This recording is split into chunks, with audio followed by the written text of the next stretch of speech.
ধতুরার গাছে যেমন ফল ধরে কাটা কাটা, ঠিক এইরকম সাইজের জাহান্নামের আগুনে একগুলো ফল ফলবে, তার নাম হলো জাক্কুম। তাতে থাকবে বড় বড় কাঁটা। খিদার জ্বালা সামলাতে না পেরে একটা এই দুনিয়ার মুসলমান মানুষ যখন তাকে হাউ মাউ করে কামড়ে খেয়ে নিবে, ফলটাকে পেট ভরাবার জন্য খাবে, কিন্তু ললি পর্যন্ত এসে সেটা আটকে যাবে, নিচু দিকেও যাবে না, উপর দিকে উগলাতে পারবে না, শ্বাসটা বন্ধ হয়ে যাবে। আপনি ভেবে দেখুন তো কতটা কষ্ট হবে। একে তো আগুনের জ্বালা, সারাটা শরীর পুড়ছে, তার উপরে অতিরিক্ত জ্বালা যে দমটা বন্ধ হয়ে আছে। আর তার চাইতে বড় কথা, আপনি মনে মনে ভাববেন আমি মরে যাব তো আরাম পেয়ে যাব, যখন আমার নিঃশ্বাসটা বন্ধ হয়ে যাবে তখন আমি আযাব আর বুঝতে পারবো না। কিন্তু চরম সত্য কথা, একটাও জাহান্নামী 1000 বছর ধরে জ্বলতে গেলেও কেউ মরবে না রে দাদা, কেউ মরবে না, কেউ মরবে না, মরণ হবে না। এই এক আযাব। আল্লাহজি কি বলবো আপনাকে। একগুলো লোক বলবে আল্লাহ জাহান্নামে পুড়ে পুড়ে কয়লা হয়ে গেল ভিতরটা, একটু পানির ব্যবস্থা হবে না? যে মালিক পানি দাও, আল্লাহ পানি দাও, পানি দাও, একটু পানি খাই, নাড়ি ভুড়ি সব শুকিয়ে গেল। আল্লাহ তাআলা কোরআনে বলছেন ফালিয়াস্তাগীসু ইউগাসুহুম কালমুহলি ইয়াশবিল ওজুহ। আল্লাহ তাআলা ফেরেশতাদেরকে বলবেন, ফেরেশতারা এরা যখন পানি খেতে চাইছে এদেরকে পান করার জিনিস দাও। লম্বা লম্বা লোহার ডাঁঠিতে বাসন বেঁধে দিয়ে, মগ বেঁধে দিয়ে জাহান্নামীদের যত পুজ এবং রক্ত আর গলা পানি সমস্ত এক জায়গায় জমা হচ্ছে, খলখল খলখল করে উতলাচ্ছে। ওই গরম পুঁজ লোহগুলোকে জকে করে লোহার বাসনে করে উঠিয়ে দূর থেকে একটা মানুষের মুখে ঢেলে দেওয়া যাবে, আর বলবে নাও পানিটা খাও, পানিটা খাও। তৃষ্ণার জ্বালায় হা করে সেটাকে পেটে ভরে নেবে। রব্বুল আলামিন অন্য জায়গাতে বলছেন এদিক দিয়ে পানিটাকে পান করবে আর তার মিনিট খানিক সময় নেবে না। ভিতরে যত নাড়ি ছিল, ভুঁড়ি ছিল, কলেজা ছিল, ফুলকা ছিল, সব জ্বলে পড়ে পানি হয়ে গিয়ে মলদার দিয়ে তৎক্ষণাৎ বেরিয়ে যাবে, একটাও পেটের ভেতরে থাকবে না। আল্লাহ ইকুন আযাব, কত কঠিন এটা আযাব। আর একগুলো আযাবের কথা আল্লাহ তাআলার নবী বলছেন, নিজের চোখে দেখতে পেলাম 2 ফেরেশতা আমাকে রাতের বেলায় নিয়ে গেলেন এক বিশাল উঁচু পাহাড়ের উপরে। তো পাহাড়ের উপরে গিয়ে শুনতে পেলাম গরুর মতো চেঁচার আওয়াজ, চিৎকার আওয়াজ শুনতে পেলাম। চেঁচাচ্ছে, হা হা হা হা করে দূর দারাজ থেকে শোনা যাচ্ছে এই চিৎকার।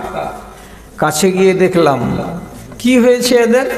তো আযাবটা কেমন, 2টা খুঁটিতে একটা বেড়া বাঁশ দেয়া আছে, আর বেড়া বাঁশের মাঝখানে কিছু কিছু মানুষের ট্যাঙে দড়ি দিয়ে পায়ের গোড়ালিটাকে বেঁধে দেওয়া হয়েছে, আর বাঁশের সাথে তাকে ঝুলিয়ে দেওয়া হয়েছে। মুখটা নিচু দিকে হয়ে আছে, আর সারা দিন সারা রাত তাকে ওইভাবে ঝুলিয়ে রাখা হয়েছে। চোখ দিয়ে মাঝে মাঝে রক্তের ফোঁটা পটপট করে ঝরে পড়ছে, নাক দিয়ে কিছু হালকা হালকা পানি এবং রক্ত মেশানো এগুলো টপ টপ করে পড়ছে, আর মুখ দিয়ে গোড়াল ভাঙার মতো করে রক্ত ঝরে ঝরে ঝরে ঝরে পড়ছে। আর তারা ওইভাবে চেঁচাতে আছে, পা খুলে দাও আল্লাহ, পা খুলে দাও। আর কতক্ষণ আমাকে এইভাবে উল্টোভাবে লটকিয়ে রাখা হবে, পা খুলে দেওয়া হচ্ছে না। এই এক ধরনের আযাব। আপনি ভেবে দেখুন, এবার যদি আমি আপনাকে বলি যে আযাবের এতগুলো কথা না বলে শর্টের উপরে একটা জিজ্ঞাসা, যে এই আযাবগুলোতে কার কথা আসছে, কে এইগুলো আযাব পোহাবে? কোনো জিন আর কোনো ইনসান, একে বাদ দিয়ে আর কোনো কেউ আছে, কোনো জানোয়ার আছে? আল্লাহর কসম, দামাইপুরের লোক শিখে রাখুন, জিন এবং ইনসান ছাড়া আল্লাহর জান্নাতে কেউ যাবে না, জিন এবং ইনসান ছাড়া আল্লাহর জাহান্নামে কেউ যাবে না, কেউ যাবে না। আল্লাহর কসম খেয়ে বললাম, কেউ যাবে না। তাহলে আপনি কি নিশ্চিত করে বলতে পারবেন যে আমার কপালে কি আছে? আমি জান্নাত পাবো না আমি জাহান্নাম পাবো? যদি আপনার ভেতরে এমন কোনো বদ চলন থাকে, যেই বদ চলনটাকে আপনি মুছে নিতে পারেননি আপনার গা থেকে, তাহলে আপনাকে আযাবের মুখে পড়তে হবে। কোনটা আযাব ভাগে পড়বে আমি তা জানি না, তবে এতটুকু বলে দিতে পারবো যে একগুলো আযাবকে আল্লাহ তাআলা নির্দিষ্ট করে দিয়েছেন কিছু মানুষের জন্য। যেমন আপনাকে বলি, একটা আযাব, মানুষ একটা বহাল তবিয়তের কি হচ্ছে, নদীতে সাঁতার দিতে দিতে আসছে, কিনারাতে এসে খাড়ো হচ্ছে, বড় একটা পাথর দিয়ে আল্লাহর এক ফেরেশতা তার মাথাতে দম করে মারছে, আর যেমনি মারছে 7 টুকরো হয়ে যাচ্ছে মাথাটা, চারিদিকে এদিক ওদিক হয়ে যাচ্ছে। তারপরে আল্লাহর ফেরেশতা যে পাথরটা দিয়ে মারল, সে পাথরটাকে কুড়াতে গেল, কুড়াতে গিয়ে ওকে 1 মিনিট টাইম লাগলো কুড়িয়ে আনতে। পাথরটাকে কুড়িয়ে আনতে নাই, আর ওই 7 টুকরো মাথাটা তার আবার গোটা হয়ে গেছে। যেমনি গোটা হয়ে যাচ্ছে মাথাটা, আবার দিচ্ছে খুব জোর করে মাথাটাকে ঠুকে, 10 টুকরো হয়ে চারিদিকে মগজগুলো ছিটে ছিটে যাচ্ছে, আর এই সিলসিলা চলতেই আছে। জিজ্ঞেস করা হলো নবীজিকে, এই আযাবটা কার? ইউসাল্লাহু রাসাহু ইয়াউমাল কিয়ামাতে, যার মাথাটাকে এমনি করে চুরমার করে দেওয়া হচ্ছে, এরা কারা? তো রাসূলুল্লাহ বলছেন, হুমুল্লাযীনা ইয়ানামুনা আন সালাতিল ফজর, যে লোকগুলো ফজরের নামাজকে ছেড়ে দিয়ে নাকে তেল দিয়ে বাড়িতে বসে শুয়ে শুয়ে ঘুমাতো, এমন মানুষগুলোকে এটা আযাব দেওয়া হয়েছে। আচ্ছা, এটা তো নির্দিষ্ট হয়ে গেল।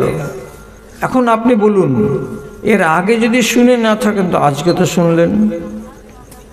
এবার আর একটা কথা বলি, আপনি যদি নিজের ঈমানটাকে তাজা করতে চান, তাহলে কোরআন আর হাদিসের কথা শুনুন, এর বাইরের কথা নয়। একটা লোক আবেদ দিনদার মরে গেছে, কবর দেওয়া হলো। কবরে আল্লাহ তাআলা বলে পাঠালেন ফেরেশতাদেরকে যে এর হিসাব নিকাশ করার আগে একে 100 কোড়া আগে পিটো, তারপরে হিসাব হবে। 100 কোড়া মারো, তারপরে হিসাব হবে। ফেরেশতারা এসে বললেন, তোমাকে 100 কোড়া মারা হবে। লোকটা কাকুতি মিনতি করে বলছে, আমি তো নামাজ পড়ার লোক ছিলাম, রোজাদার ছিলাম, আমাকে মারিও না ভাই তোমরা। 10 কোড়া কমে গেলে 90 হলো, 90 মারবো। আবার বললো যে আমি তো দানকারী ছিলাম, আমি তো সত্যবাদী ছিলাম, আমাকে মারিও না ভাই। 10 কোড়া কমিয়ে তাকে 80 কোড়া করা হলো। এই করে কমাতে কমাতে কমাতে কমাতে শেষের বেলায় রব্বুল আলামিন বলে পাঠালেন 99টা কোড়া তার মাফ করে দেওয়া হলো, কিন্তু একটা কোড়া তাকে মারতেই হবে, এটা ছাড়া হবে না। একটা কোড়া মারো। এবারে একটা কোড়া মারার যখন হলো, তো লোকটা কি করবে? তো কবরে মেরে দেওয়া হলো 1 কোড়া। যেমনি জোর করে তার মাথার উপরে কোড়া মারা হলো, দুম করে একদম, আল্লাহু আকবার। কবরের ভেতরে আগুন জ্বলে গেল, সব কিছু পুড়ে ছাই হলো, কাফনও গেল, পাটাতনও গেল, কাফন টাফন আর যত কিছু ছিল সব চলে গেল, পুড়ে ছাই হয়ে গেল। লোকটার গাগুলো পর্যন্ত কালো কালো হয়ে গেল।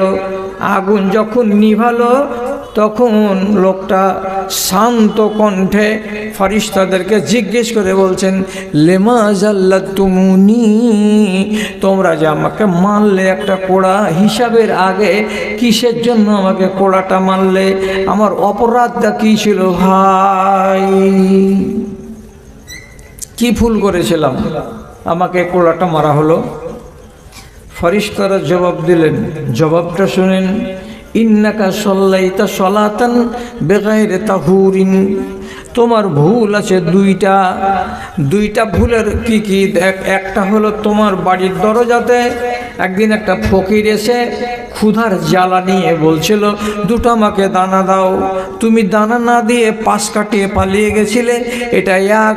আর 2 নম্বর হলো তুমি জীবনে একটা নামাজ পড়েছিলে, যেই নামাজটা তুমি বিনা ওযুতে পড়েছিলে, তোমার খেয়াল ছিল না, না তুমি ইচ্ছা করে করেছিলে সেটা তুমি জানো, বিনা ওযুতে একদিন একটা নামাজ আদায় করেছিলে, যার জন্য তোমাকে এই সাজাটা দেওয়া হলো, নচেত সাজা হতো না।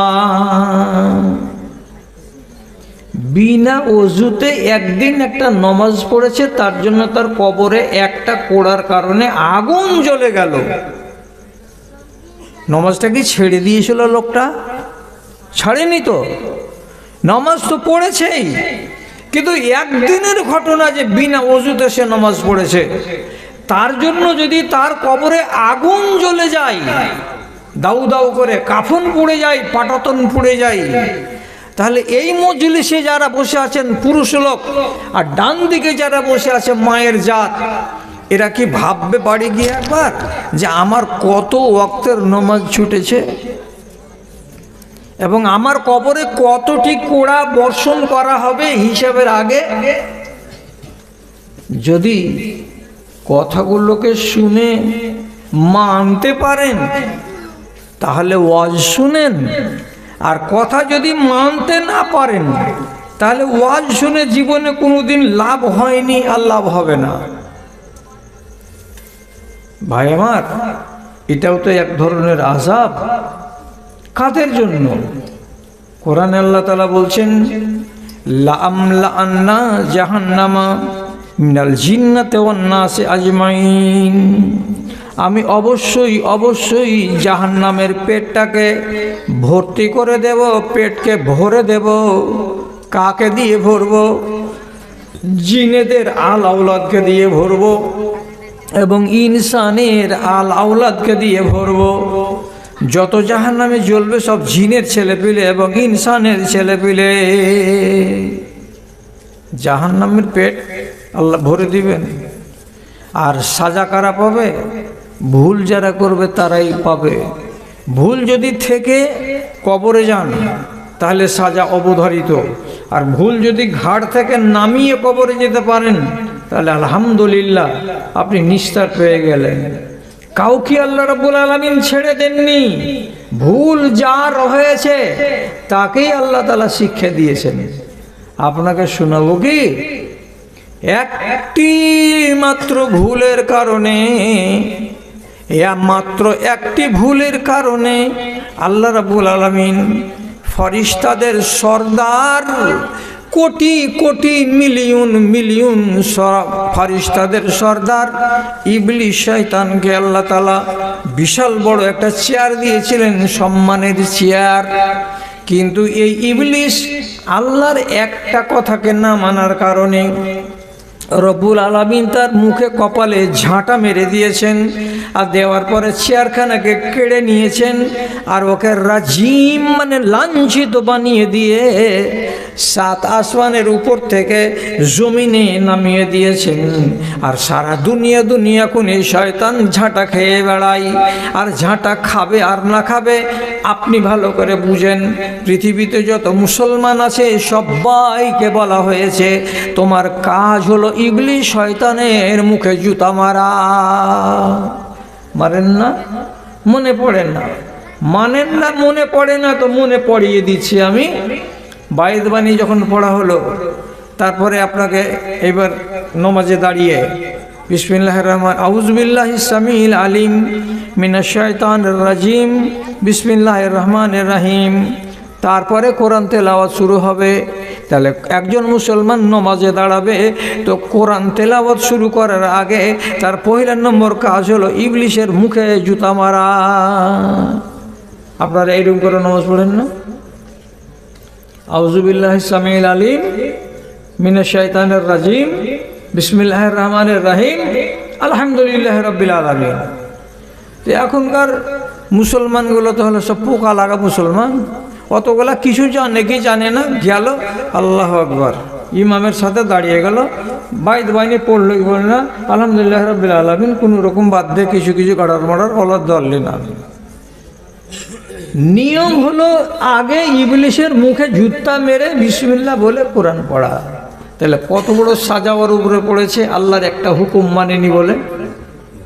একটা আদেশকে আল্লাহর অমান্য করার কারণে কত বড় সাজা পড়লো যে কিয়ামত পর্যন্ত ওর কপালে জুতা চলতেই আছে, পড়তেই আছে। ওকে আল্লাহ ছেড়েছে কি? আল্লাহ তাআলা আদম আর হাওয়াকে মাপ দেননি, ওরা ভুল করেছিল। আল্লাহ বললেন গাছের তলায় যেও না, এরা বুঝলো না, গাছের তলায় গেল, ফল পাড়লো, ফল খেলো, আর যেমনি ফল পেড়ে ফল খেলো আল্লাহ নিষেধটাকে মানলো না, সাথে সাথে তাদের গা থেকে জান্নাতি পোশাক খসে পড়ে গেল। আর দুটাই পূর্ণাঙ্গ মানুষ, 60 গজ হাত লম্বা লম্বা দুজনই, 60 গজ হাত লম্বা, এত বড় দুজন মানুষ জান্নাতে ছিল। দুজনের গা থেকে সমস্ত কাপড় খসে পড়ে গেল, 1 ইঞ্চি রইল না, আর দুজনই নাঙ্গা। আল্লাহ কোরআনে কি বলছে? তফিকা ইয়াখসিফানি আলাইহিমা মিন ওয়ারাকিল জান্নাতে, জান্নাতের বড় বড় পাতাওয়ালা গাছ থেকে 2-4টা করে পাতা পেড়ে, যেমন সেগুন গাছের পাত বড় বড় হয়, এমন পাতাগুলোকে পেড়ে হযরত আদম আলাইহিস সালাতু ওয়াস সালাম একটাকে আরেকটার সঙ্গে জোড় দিয়ে নিজের সতরটাকে ঢেকেছেন, আর মা হাওয়া অমনি করে নিজের সতরটাকে ঢেকেছেন, আর 2টা পাতা দিয়ে নিজের বুকের সামনটাকে ঢেকে রেখেছেন। আল্লাহ বলছেন আমার দেওয়া কাপড়গুলো কই? আমি যে জান্নাতি কাপড় দিয়েছিলাম কাপড়গুলো গেল কোথায়? তোমার গায়ের পাঞ্জাবি কই, পায়জামা কই, গেঞ্জি কই, টুপি কই, তোমার শাড়ি কই, তোমার সায়া কই, তোমার ব্লাউজ কই? দুজন মজলুম হয়ে তাকাচ্ছে। কেন? হিসাব গোলমালি দিয়েছে যে আল্লাহ তুমি নিষেধ করেছিলে একটা কথা, নিষেধ দেখা মানিনি, যখন মানিনি সাথে সাথে আমাদের উপরে আযাব চলে এসেছে। কি বলেছিলেন আল্লাহ? ওই গাছের তলায় যেও না, গাছের তলায় যেও না, ফল খেও না। একটা নাকে না মানতে পারার কারণে আল্লাহ তাআলা তার নবীকে ছেড়ে দিলেন না, আযাবে গ্রেফতার করলেন। তাহলে আপনাকে আমি সামনে বসিয়ে বলছি, দাদা আমার, আল্লাহর আদেশ কতটি আছে, আপনি কয়টা মানেন?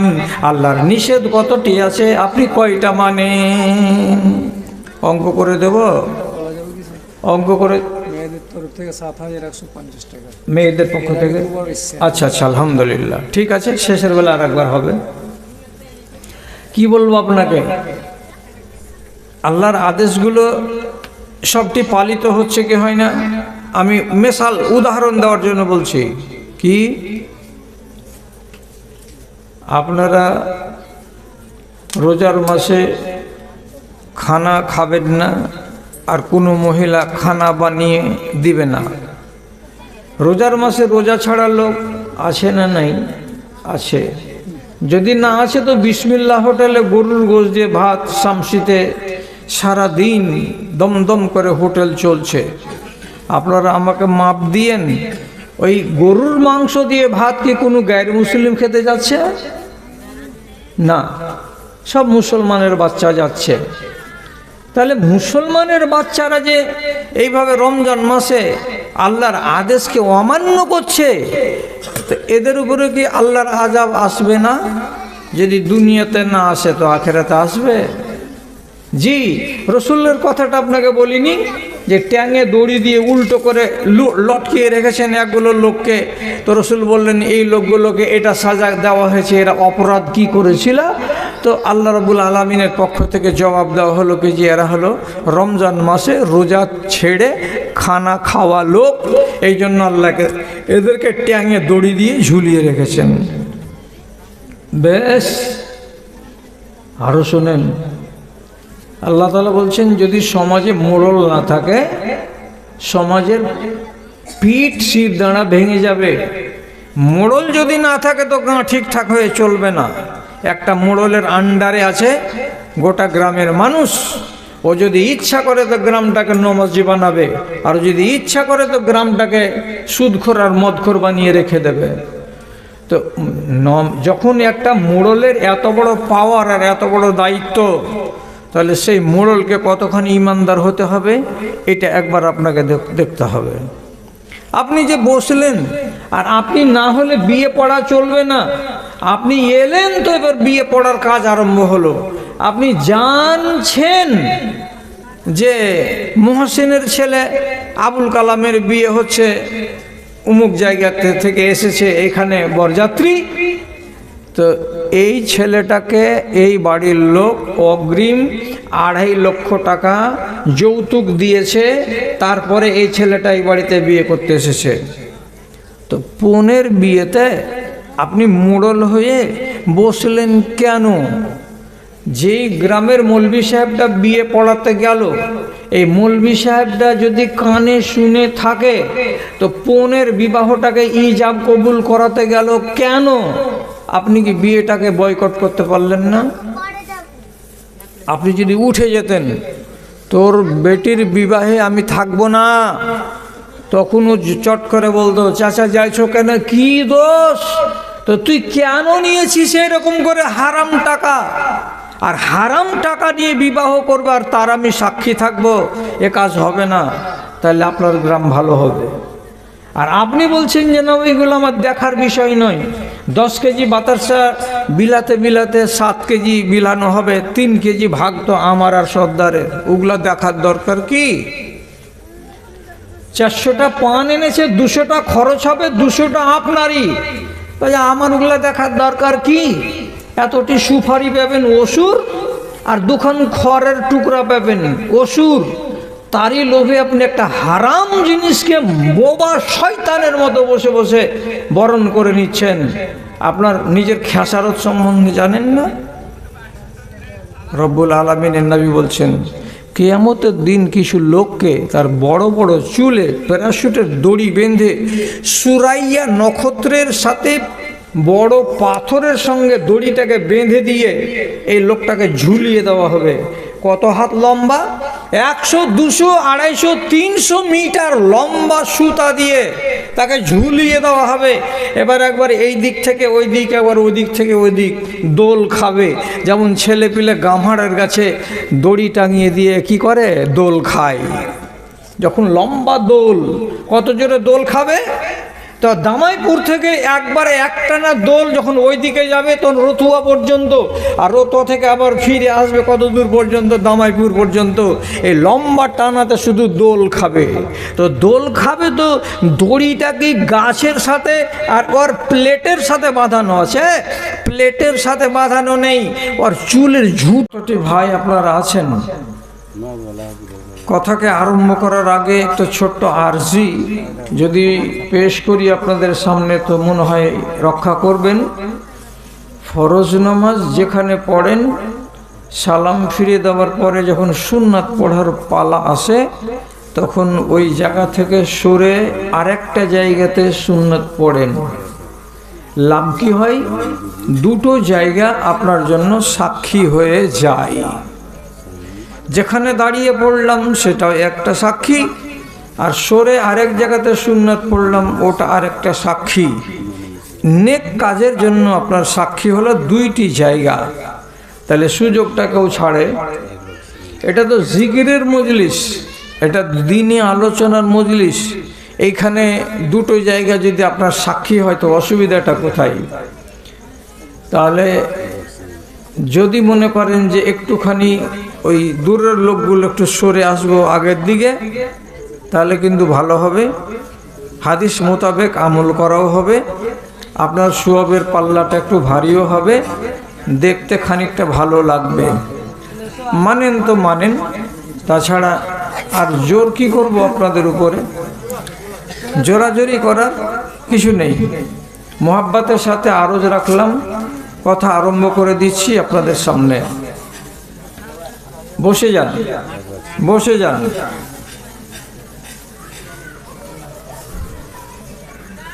আল্লাহ রাব্বুল আলামিন বলছেন, ওই লোকটার চাইতে বড় জালেম দুনিয়াতে আর কে হবে? ওই লোকটার চাইতে বড় জালিম অন্যায়কারী আর দুনিয়াতে কে আছে, কে হবে? যে লোকটার সামনে আমার কথা বলা হলো, আমার আলোচনা করা হলো, আমি আল্লাহ কি চাই কি চাই না তার বর্ণনা দেওয়া হলো, এরা কান পেতে সবাই মিলে শুনলো, শোনার পরে কথাগুলোকে আনমনা করে দিয়ে পাশ কাটিয়ে নিজের যেটা চাল ছিল সেই চালেই থেকে গেল, একটুও বদল হলো না, যেমন ছিল তেমনই থেকে গেল। তাহলে এই লোকগুলো আমার কথা শোনার পরে যদি তার প্রতি সমর্থন জ্ঞাপন না করে, পাশ কাটিয়ে চলে যায় এবং নিজের মতো করে জীবন কাটায়, তাহলে এদের চাইতে বড় জালিম আর কে হবে এই দুনিয়ায়? এরা সব থেকে বড় জালিম।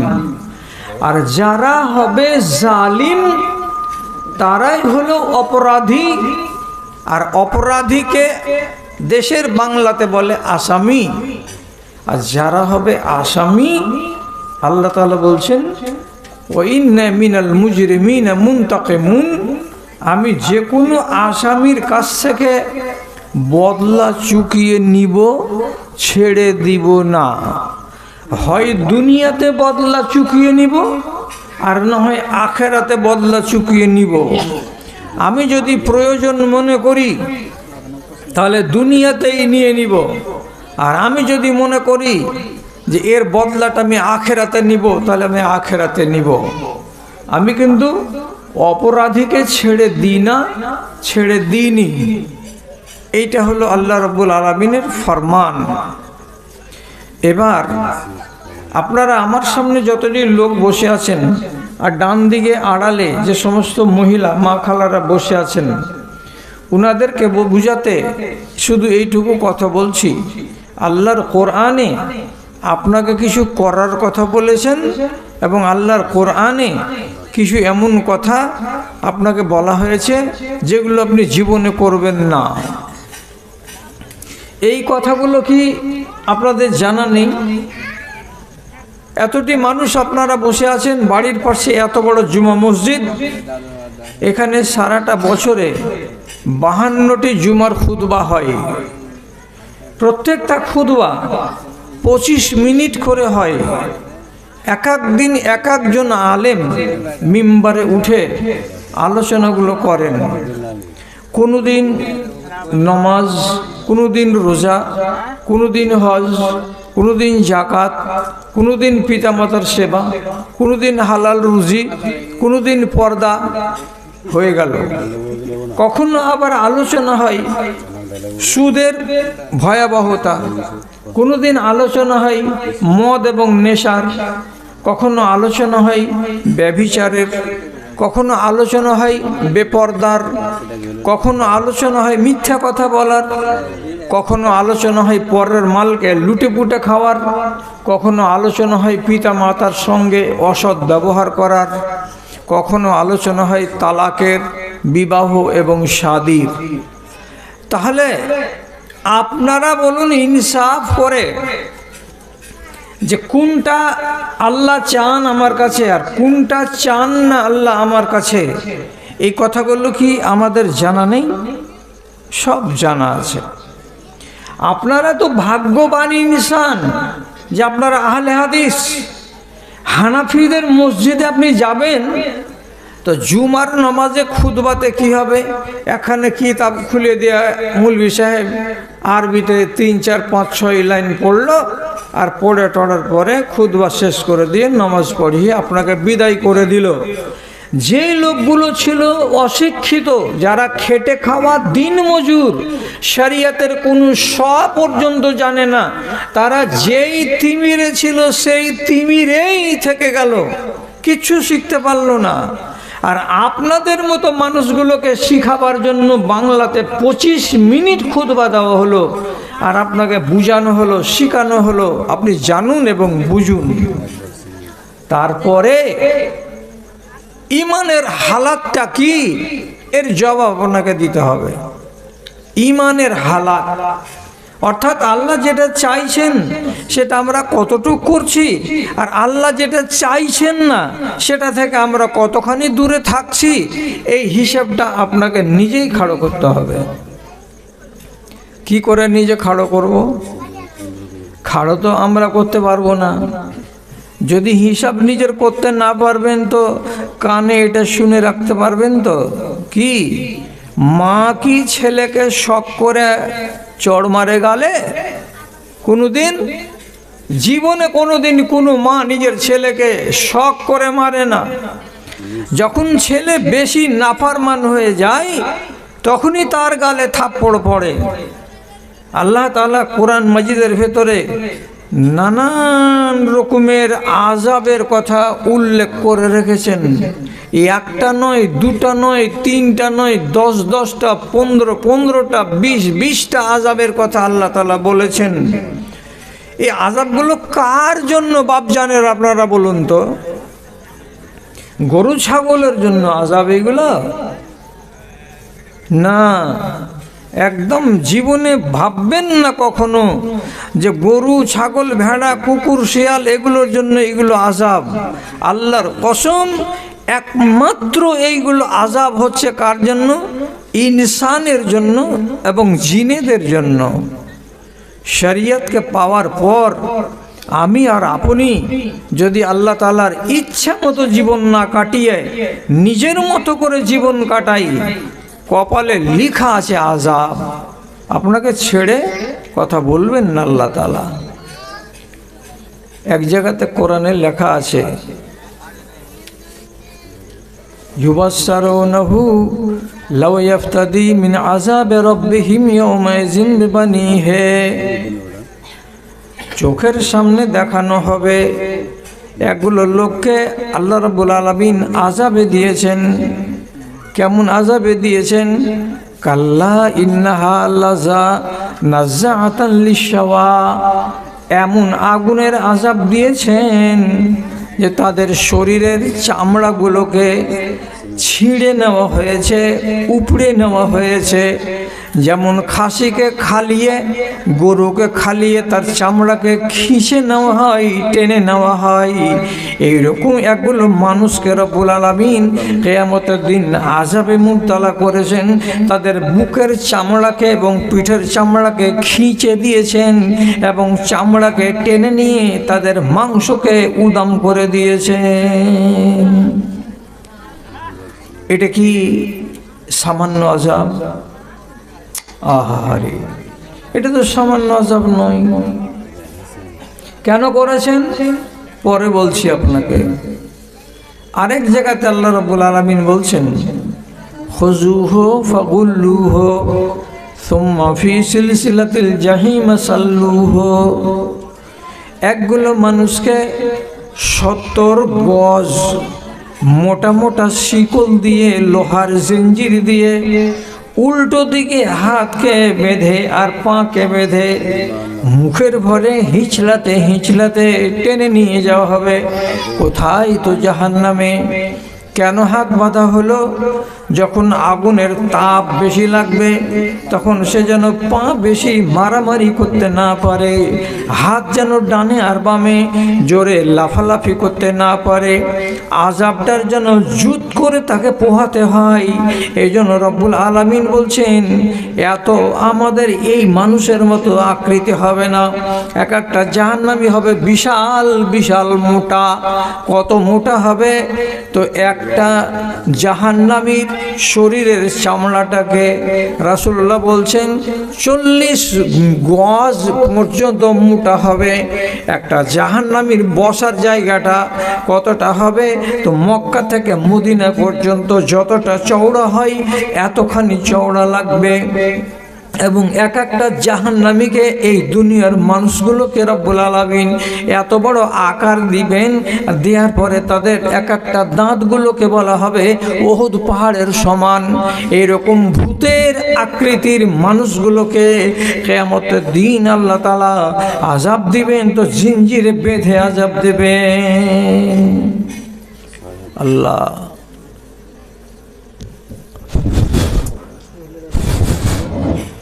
মানুষকে যদি মারে তা হাত পা নড়াচড়া করতে পেলে